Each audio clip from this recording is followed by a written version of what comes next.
Hello, Cherries fans, and welcome back to Up the Cherries in all departments as part of our Euro 24 coverage.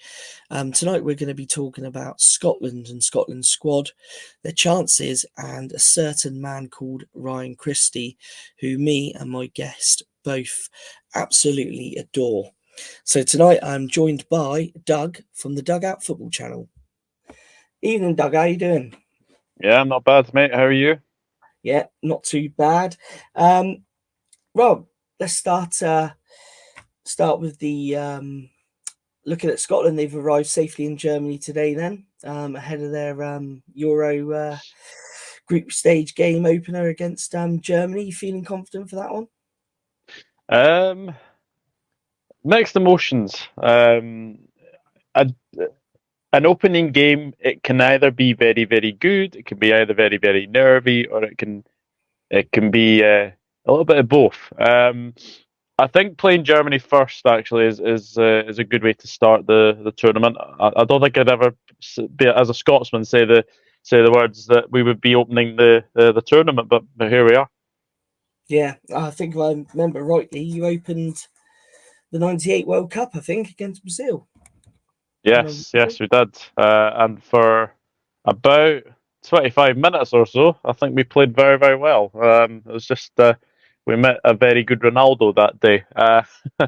Yeah, So no, like it's just good to be back at another finals. I think that's been something that Scotland haven't done for absolutely ages, is qualify for the finals. So it's good to be back, and I'm hoping this time that we're more competitive than we were at the last Euros.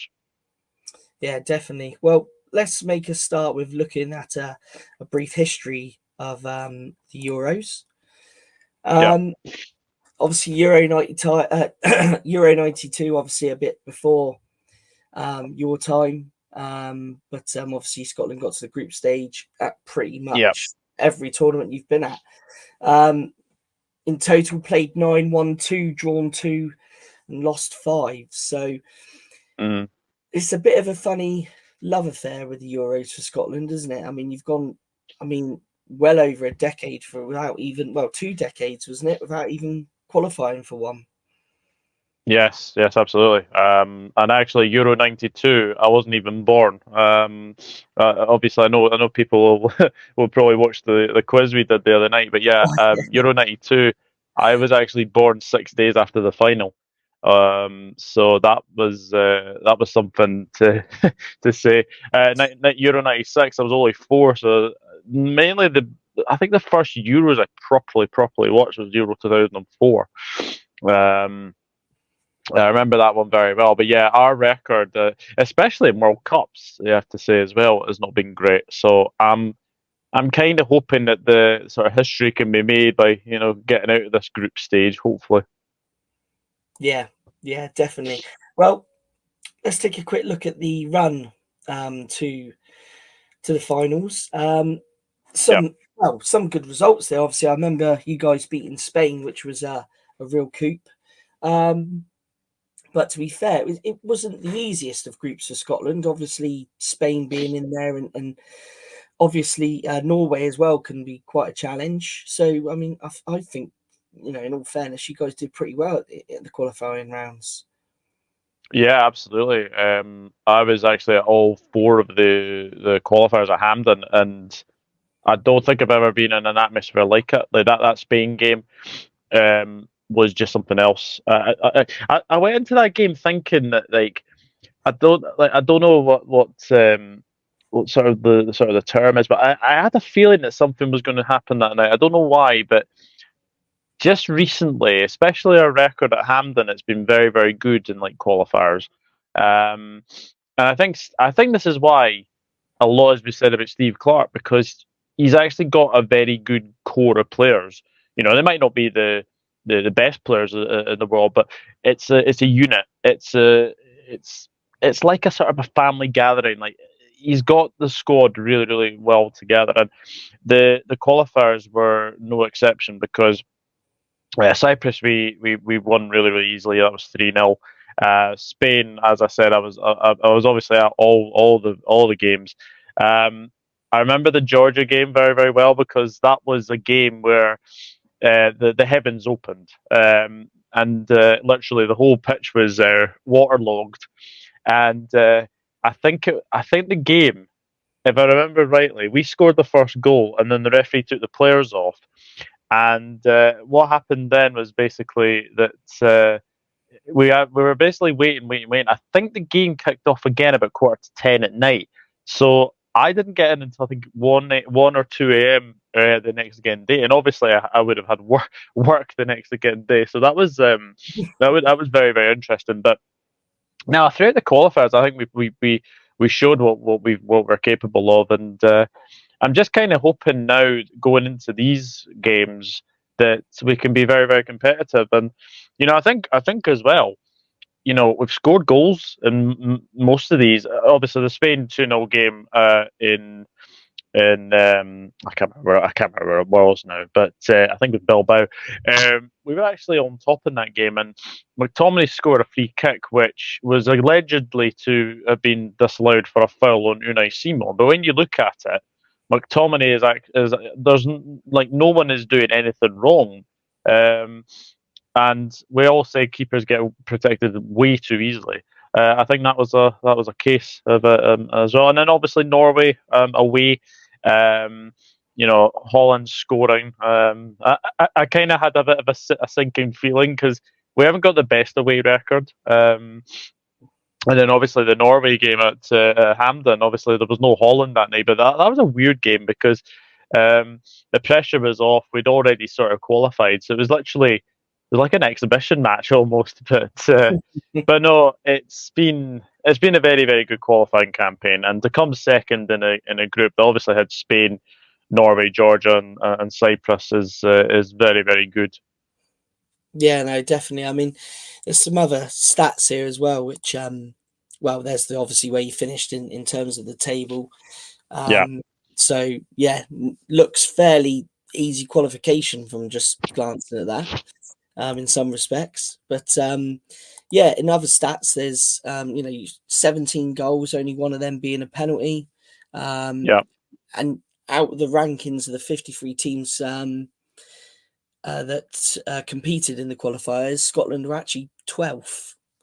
yeah. 17 goals there, so quite a strong position. And you can see it. Scotland, in terms of attacking, are Scotland much better attacking side these days under Steve Clarke? Um, I think. Well, I think it's safe to say we share our goals around a lot.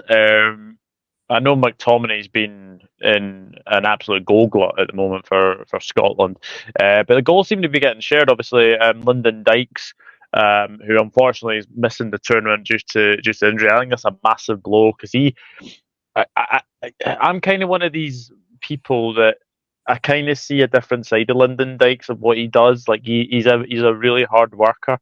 And I've seen that from like obviously QPR games as well. That he's a very, very hard willing worker. So he's a big, big loss as well. But yeah, I think the defenders were getting a couple of goals as well as the Ryan Porteous got a couple as well. So no, the goals are really being shared around. I think that's my only real concern is that we don't really have an out and out goal scorer. I mean, Lawrence Shanklin, for example, he's got 30 goals, I think, for Hearts this season. So I'm kind of hoping that he can be the one that sort of scores the goals for us. But obviously got young Tommy Conway as well to look forward to as well. So it's to say that the goals are shared around wouldn't be an understatement. And I think that's where I'm a little bit wary because I think we will have to. When we are on top, we will have to put the ball in the back of the net because I think against Gibraltar in a friendly, I think we had about 22 shots and only on two on target, and two scored. So when we get chances, we definitely need to take them. Yeah, no, definitely. And I know that you've just touched on a couple of the injury issues that you've got there, but to be fair, Steve Clarke's had quite a few, hasn't he? Yes. Who's out in total for Scotland. I've done a little bit of research and I've seen a few names, but I think there's a few more than what I've calculated. Yes, so Aaron Hickey's out. I was always say Callum Patterson. Nathan Patterson is out. Lyndon Dykes is out. Um, I think I'm trying to think. Someone went off in a friendly. I can't remember who it was. I think Liam Cooper went off in a friendly, but I think he's okay.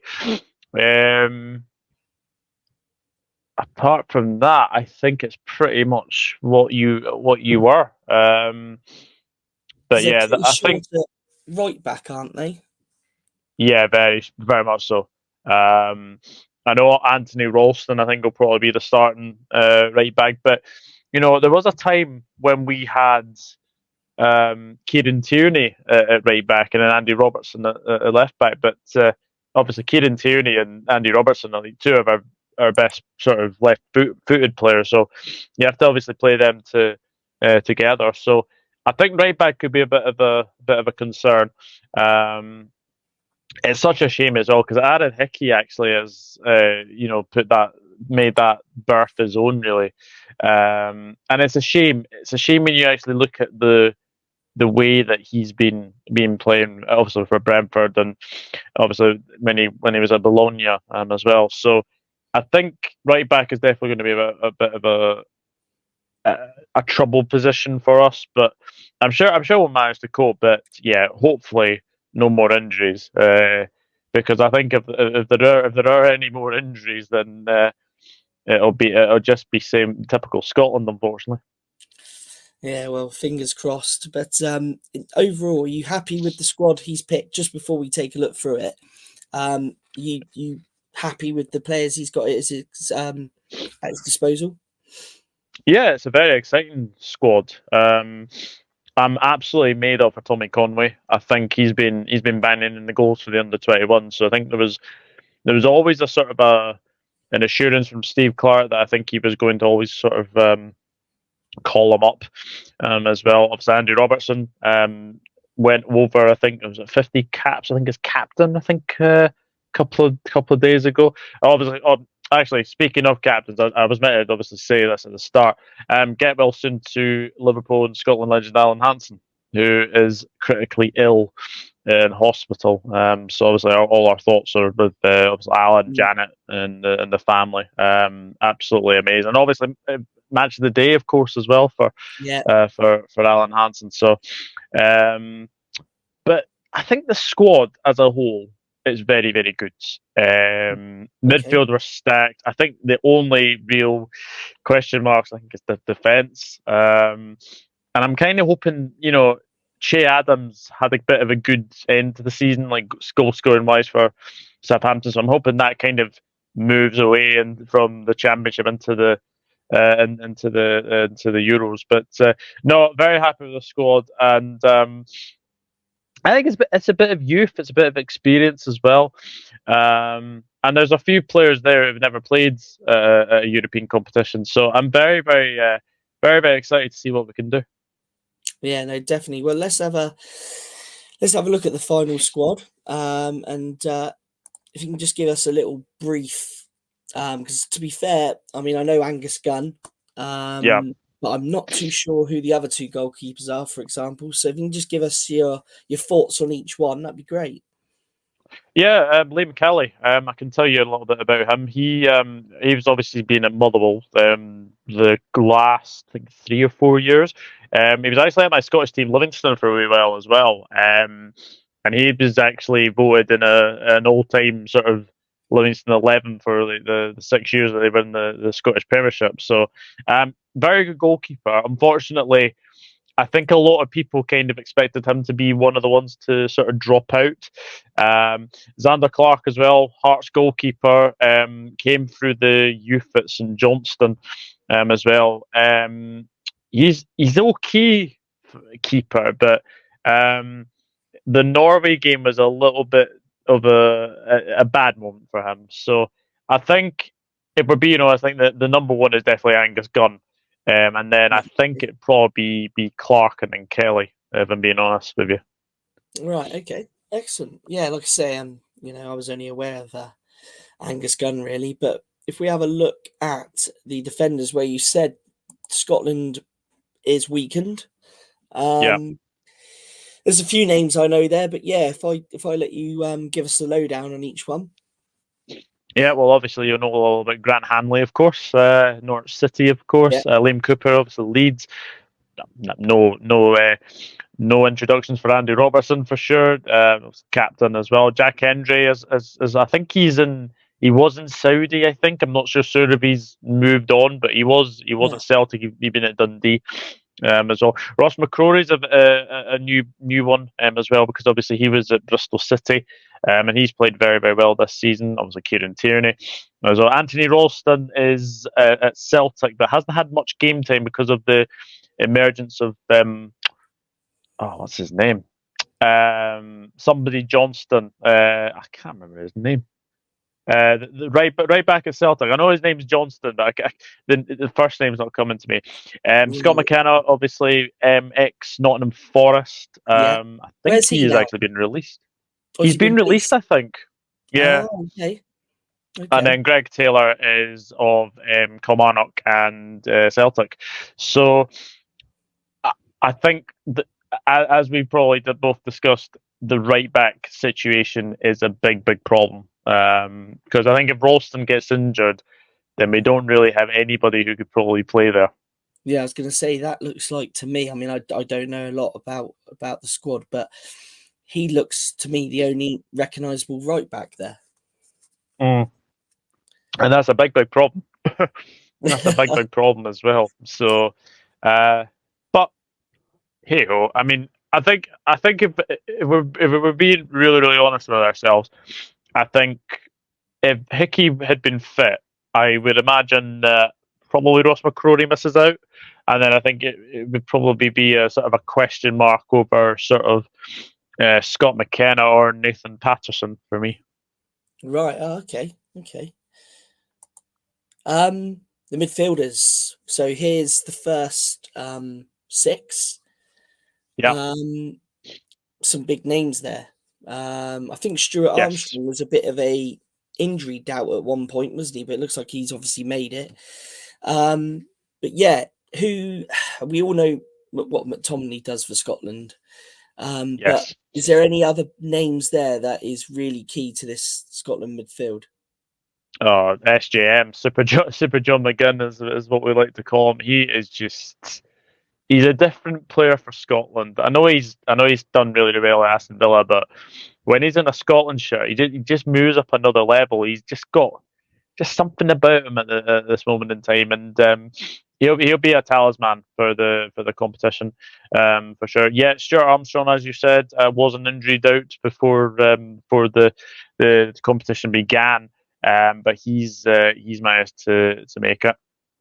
We obviously know about Kenny McLean, of course, at Norwich, and yeah, Callum McGregor actually was the last scorer in a Euros for Scotland against Croatia at Hampden. He managed to score as well. I actually scored against Georgia in the qualifiers as well. Billy Gilmore again. I've got to say, I think Billy Gilmore moving from Chelsea to Brighton is really been very good for him. I think he's. I know Brighton didn't have a very good season, but he had a particularly good season. And then obviously, Scott McTominay, the man of the moment at the moment is the goals he was scoring. I think he had like six at one point, and then obviously the goals kind of dried up for him. But um, I don't think he kind of knows his best position. I think Yeah, Steve Clark has kind of made him into a sort of an attacking sort of role, and it seems to be working off because he seems to be getting in those areas where he puts the ball in the back of the net. yeah. Apparently, didn't he at youth level? Wasn't he a striker? I read somewhere. He I used to play as a believe he was a forward. striker, yeah, and then he was moved to centre back, and then we saw that the centre back wasn't obviously working, so they decided to move into sort of a central midfield role, and then this attacking sort of midfield option that he's had has been really suiting him. Yeah. Well, we also have a couple more. One that we'll talk a bit more about very shortly. Our love for Ryan Christie, and I've got Of my Ryan course, Christie yes. t-shirt on tonight. Um, fantastic player, but Ryan Jack, to be honest with you, no idea. Yeah, Ryan Jack's an interesting one. Again, I think a lot of Scotland fans were kind of maybe expecting Ryan Jack to be one of the ones to potentially drop out. Obviously, in the end, it was John Souttar and Craig Gordon that dropped out. Ryan Jack's had a bit of a torrid time of it recently. He's had a really bad injury. And ex Aberdeen, now obviously at Rangers. But yeah, he's a bit. I think he was a bit of a 50-50 one because he hasn't really played much this season, so he'll be very very rusty in his legs. I think he'll probably start more games from the bench than he probably starts games. If I'm being honest. Yeah. So out of this midfield, what was it, 8? Who gets the nod for you? First game. Oof. I think. Well, I think the thing is, we like to play a sort of a four. It's almost a 4-3-2-1 almost. So I think it'll be McGregor, McGinn, McTominay. I actually think Christie starts for you, to be honest with you. I really do. Um, and then I think it's just a question mark whether Che Adams sort of plays out on that left wing, and then obviously it would be the striker of either Conway or Shankland. So yeah, I honestly think it could be a 4-3-2-1. It could easily be a 3-5-2. We just don't know, or it could be a 3-4-1-2. We just need to see what will happen in the first game. But I think he did try out a sort of a 4-3-2-1 against Finland, and it kind of worked for a wee bit. So we'll see what happens on Friday. Yeah, no, definitely. It's going to be interesting Friday, and I do hope you manage to beat the Germans. But let's have a quick look at your strike force. We have briefly mentioned some of the names. Yeah. To be honest with you, Tommy Conway, we'll have a chat a bit more in detail shortly. But the only one I really know there, to be honest with you, mate, is Che Adams. I'm not too sure on the others. Does one play Celtic? Yes, James Force has been at Celtic all of his career almost. So it's an interesting one with James because he again was being left out of the Celtic squad every sort of game week, and it was always usually coming off the bench. But the last sort of 5-6 games, he was actually in a goal glut. I think he got about 9 goals in about 6 games. So he was having a very, very good end to the season. So I'm very, very happy that he's back in. Lewis Morgan hasn't been in a Scotland squad, I think, since 2019. So it's been a long, long time coming for him. And then obviously Lawrence Shankland, as I said, has scored goals for fun in the Scottish Premiership for Hearts. And he obviously scored against Finland, and I think he scored against Georgia away in the qualifiers. And then obviously we will speak about Tommy Conway as well. But yeah, Che Adams again. I think now that Lyndon Dykes is out, I think most Scotland fans probably expect maybe between Che Adams and Lawrence Shankland to probably get that starting berth up front. Yeah, yeah. I mean, talking of Shankland, did you say how many goals did you say he scored? 30, I think it was either 30 or 31 in the Premiership, which is mental. When, especially for a club that is obviously Hearts' stature, and especially with Celtic and Rangers being 1 and 2, Hearts obviously finishing third. Scoring 30 plus goals is a very, very amazing feat. And I'm actually amazed that nobody has actually gone in for him yet. Yeah, I was going to say, because scoring 30 goals in any league is impressive. Yeah, So I'm surprised people aren't sort of sniffing around him a bit to see if, in the transfer window's not open quite yet, is it? So be not quite, interesting to no. see. Be interesting to see over the summer. But for me, if I was a Scotland fan, I think I'd want him to start up front, to be honest with you. Oh yeah, Yeah, I think if you score 30 plus goals, I think you definitely deserve to have a start in this team. yeah, no, definitely, definitely, and fair play to him. But one guy I know a little bit about, but not too much. Tommy Conway, Yeah, is he a man that can do a job? I hope so. Um, he's been scoring for fun in the under 21s. He's been scoring for fun for Bristol City. I can certainly say that this season. Um, he's been described as having the traits of a Jamie Vardy, and I can kind of see it a little bit. He is a bit of a box in the box striker. Um, Probably should have get on the score sheet against Finland, but it was a very good save from the keeper, a very good header.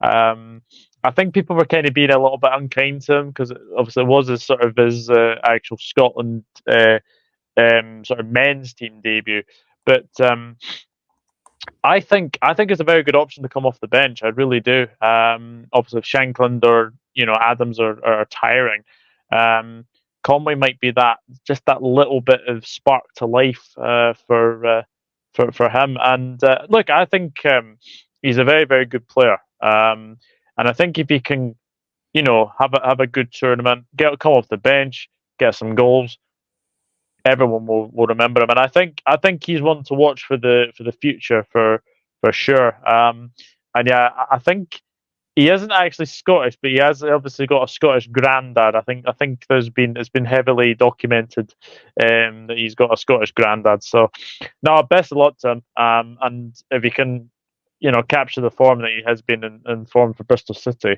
I think he'll be absolutely fine. Yeah, no, definitely, and yeah, it'd be interesting to see what happens to him at the Euros. But I know you did a show with Chris recently on best Euro kits, Yes. and being a football shirt fanatic as I am, I thought we'd just take a quick look at some of the comments about the Scotland strips for the Euros, Yeah. and get your thoughts on each strip. Um, the home strip, I've got to say, personally, I think it's quite nice design. I like the yellow on it. I don't know whether Scotland fans do or not, but what's your view on this one? Um, It's not the best kit we've had. I think we had a 125th anniversary, and that was absolutely stunning kit. The one last year was very very nice, as well. So I like it. I'm no so sort of big on it. If I'm being honest, I sort of prefer sort of other kits, but if we can do a job in it, then I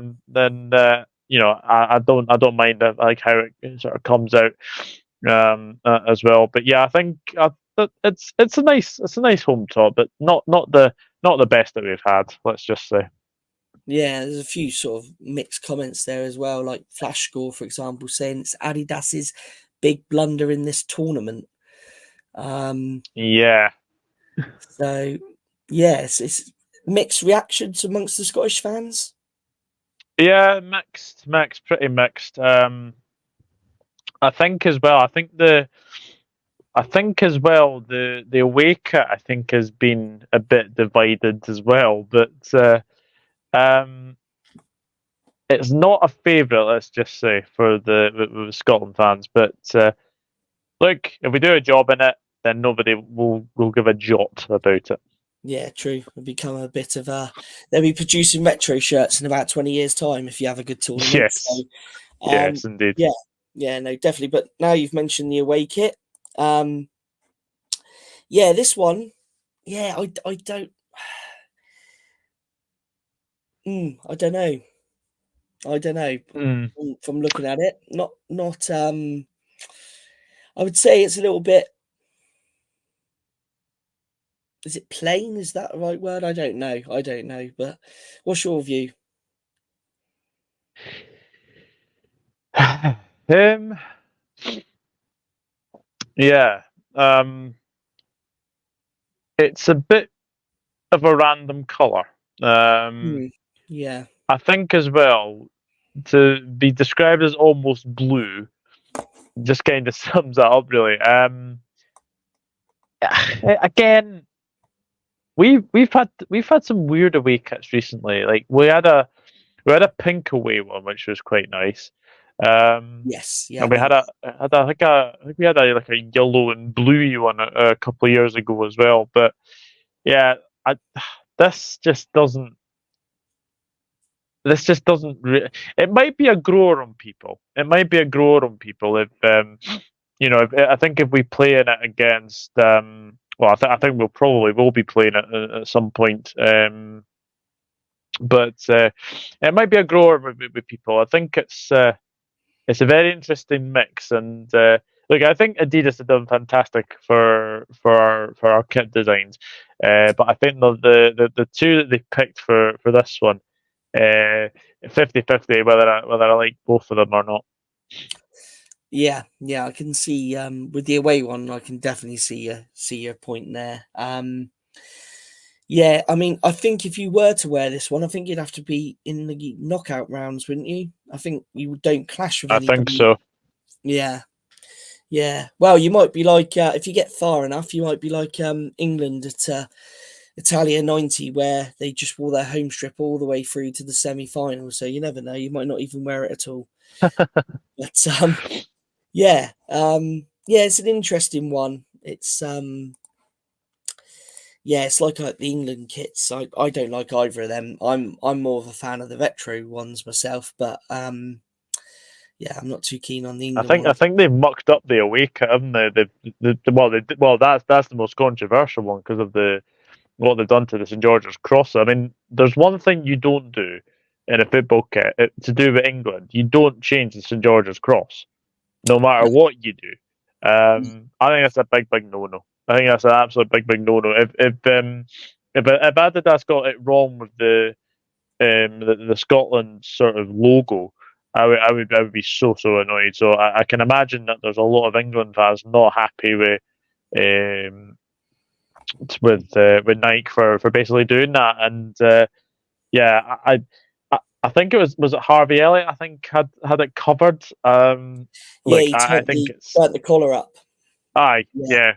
mm, I just think Nike have had a bit of an own goal there. Unfortunately, it's not nice. yeah, yeah. No, I can't agree with you more. But let's move on and let's chat about the love for this guy, Ryan Christie. Yes, Um, yes.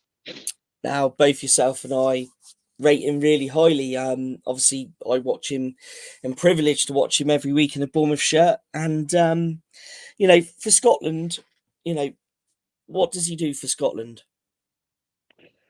Gives us something a bit different. Um, his upper body strength when he has the ball, likes to create, likes to cut inside. Um, he's scored a few important goals for us as well, Ryan Christie. And I think he has made a very good waiver recently. And I actually think I actually have a feeling that he could be one of the main stars for Scotland in the Euros because I think he's been excellent in the friendlies that I've watched anyway.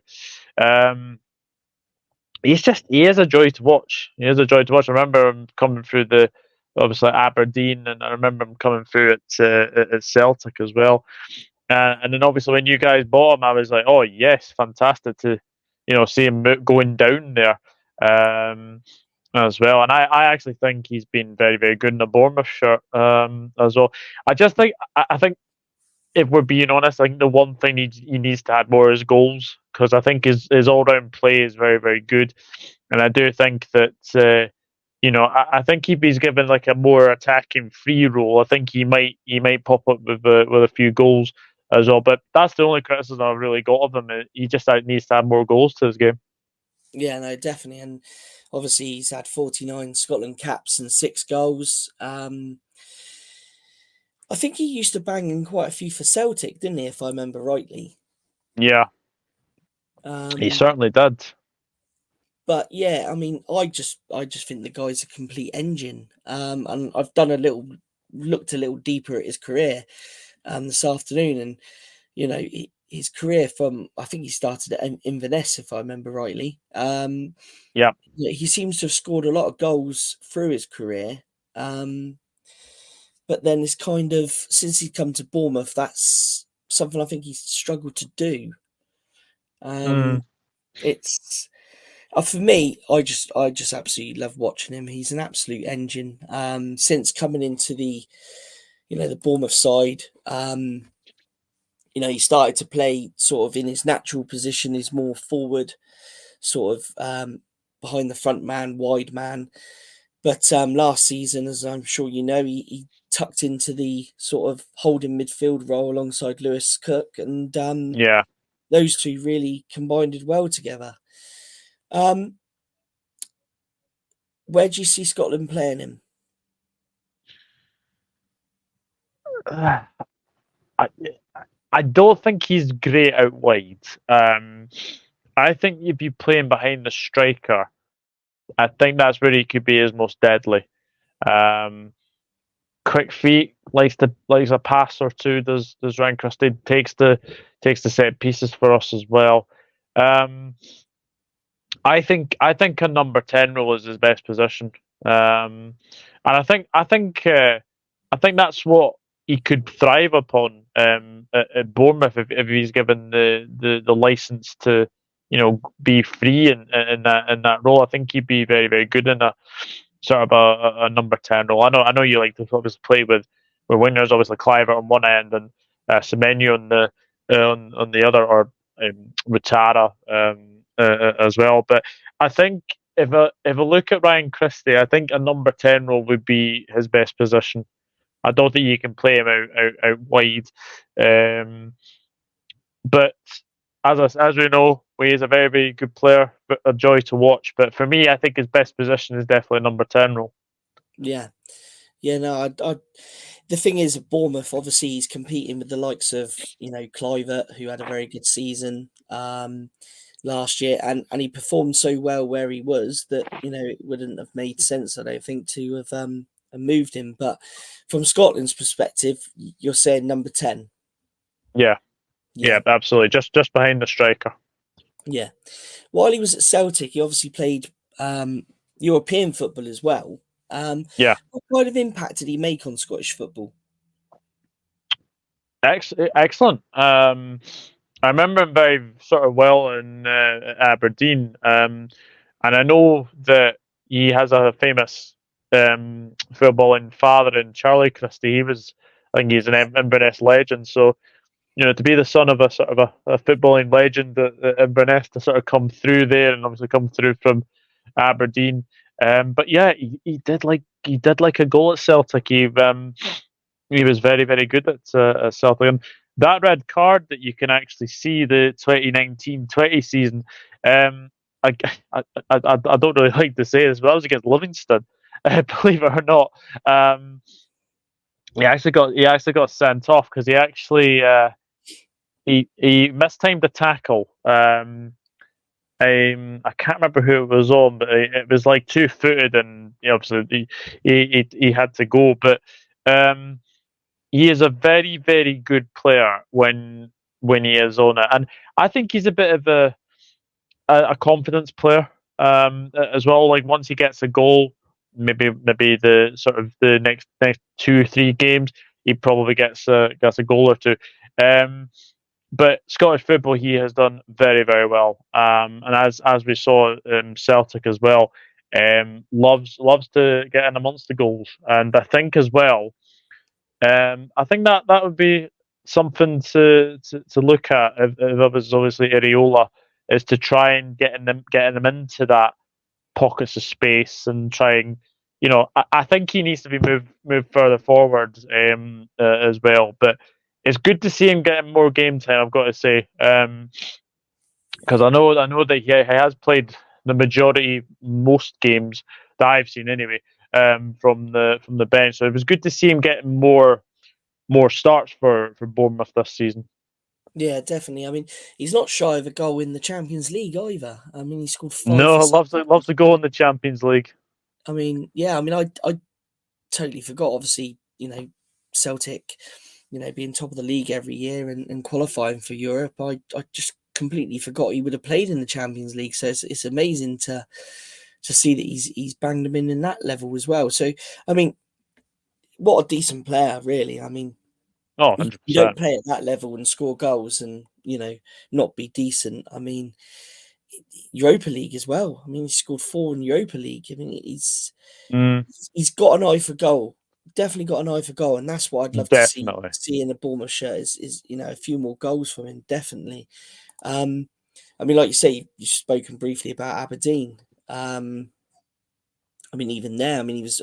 I mean, Celtic and Aberdeen, he was amongst the assists as well. So you could see he's a real creative player. Um, Yeah. do you know much from when he was at his dad's club in Venice? Uh, Not really, no. um, Yeah. What? Oh, they Obviously, were in the Scottish Premiership, are they? Are they a side yeah, that's always been in there, or they? Inverness. I can't remember the last time they were in the Scottish Premiership, but it was a while ago. He did win the Scottish Cup with Inverness. I know that, and then obviously did move on to pastures new after that. So I can vaguely remember him at Inverness. The only sort of times I can really sort of remember him from was probably Aberdeen and Celtic. Um, but no, fantastic player, and as we said, it's good to see what he's like the clubs he's actually played for as well. Sort of moving on up in the world from obviously Inverness to Aberdeen to Celtic to Bournemouth. Obviously from the sort of the depths of the Scottish Championship, moving on to the Scottish Premiership, and then obviously the big time league in the Premier League. Yeah, no, definitely. Well, just to cover off one last thing regarding Christie, he's 14-1 to score at the Euros. Is that a bet you would have? Uh, I'm not a betting man, but I think you get good odds on that. I think I think I think if we were being honest, like the best price for like a bookmaker would probably be John McGinn to score.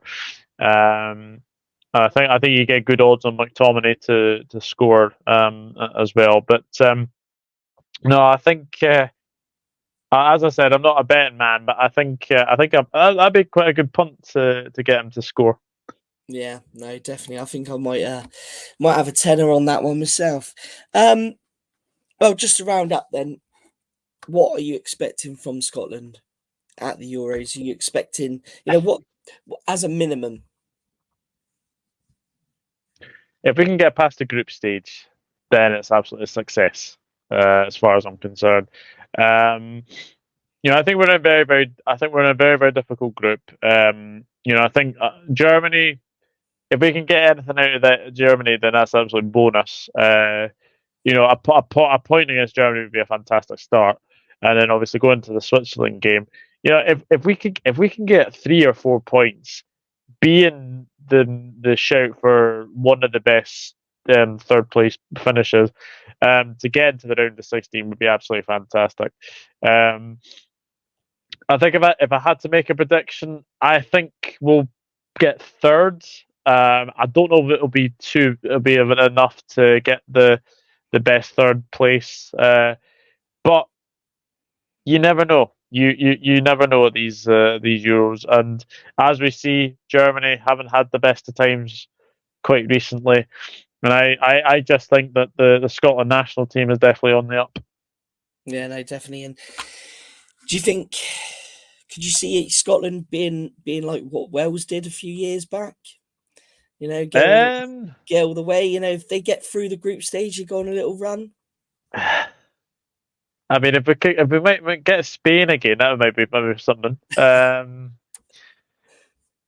don't know. I think if we can get past the group stage for the first time ever, that would be a success, and then anything else after that is an absolute bonus. So, um, I don't see us going as far as Wales did, but you you you just never know. Just depends on how you play. Um, we'll be massive underdogs against Germany, but German a country will be expecting Germany to win. And actually, if you look from some people's prediction videos. I have seen that everyone seems to have Germany winning like 3, 4, 5, or 6-0. So it's a little bit disrespectful, to say the very very least, because I think Scotland are no pushovers anymore. We used to be, but we're not now. And we'll give the three teams in that group a very very good game, very very hard game. And I think if you get a win over us, then it's a job well done, because it'll be a scrap. It won't be very pretty on the eye. It'll be a scrap.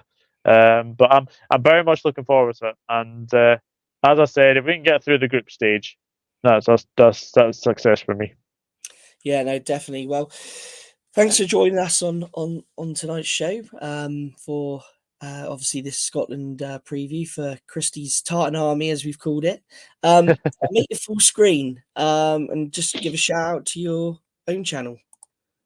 Yeah, well, thank you very much for having me, Matt, and obviously thank you to Craig as well, for the background stuff, as well. Yeah, my YouTube channel is the Dugger Football channel on YouTube. You can find me on X at enrod_1992, Instagram at Douglas Horn, Facebook at Douglas James Horn. I am on TikTok as well at Douglas James Horn LFC 92. Excellent. Well, that's where you can find Doug, and well, hopefully, Doug, we can have a talk a little bit later on in the Euros with Scotland's progress. Fingers crossed. Fingers crossed. I'll look forward to it. Yeah, definitely. Right, cool. Cheers, buddy. Cheers. Thank you. And again, thanks to Doug for joining me tonight on our Scotland show. Don't forget, we've got some other shows coming up over the Euros, as well as shows that we've recently done. We've done an England selection with Luther Blissett. Myself, Craig and Manny have also picked our own England squad, which we did a couple of weeks ago. So yeah, tune into those. We also had the big quiz, and we've recently also had the England squad final 26 discussion with Chris from Leicester Till I Die. So yep, they're all live on our channel now, and stay tuned for some more Euro 24 coverage.